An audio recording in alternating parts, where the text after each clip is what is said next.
নমস্কাৰ স্বাগতম জনাইছো আমাৰ অন্য এটা ভিডিঅলৈ এই মুহূৰ্তত লৈ অহা হৈছে ৰাজ্যৰ শিক্ষা খণ্ডৰ বাবে এটা অতি গুৰুত্বপূৰ্ণ খবৰ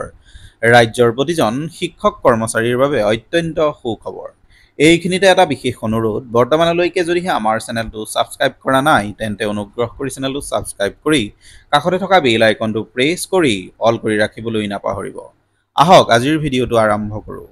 ৰাজ্যৰ শিক্ষকৰ বাবে অত্যন্ত সুখবৰ বাহিব দৰমহাৰ লগতে গ্ৰেড পে নিম্ন স্নাতক শিক্ষকৰ বাবে অত্যন্ত সুখবৰ গ্ৰেড পে হিচাপে লাভ কৰিব 8700 টকাকৈ সপ্তম দৰমহা আয়োগে নিৰ্ধাৰণ কৰিছে এই গ্ৰেড পে তৎসত্ত্বেও ৰাজ্য চৰকাৰে আদায় দিয়া নাছিল গ্ৰেড পে গুৱাহাটী উচ্চ ন্যায়ালয়ৰ দ্বাৰস্থ হৈছিল শিক্ষক সমাজ দীঘলীয়া শুনানিৰ অন্তত গুৱাহাটী উচ্চ ন্যায়ালয়ে ৰায় এতিয়া বৰ্তমান গুৱাহাটী উচ্চ ন্যায়ালয়ে ৰায় দিছে আৰু ৰাজ্যৰ নিম্ন স্নাতক শিক্ষকৰ গ্ৰেড পে 8700 টকালৈ বৃদ্ধি হৈছে ধন্যবাদ।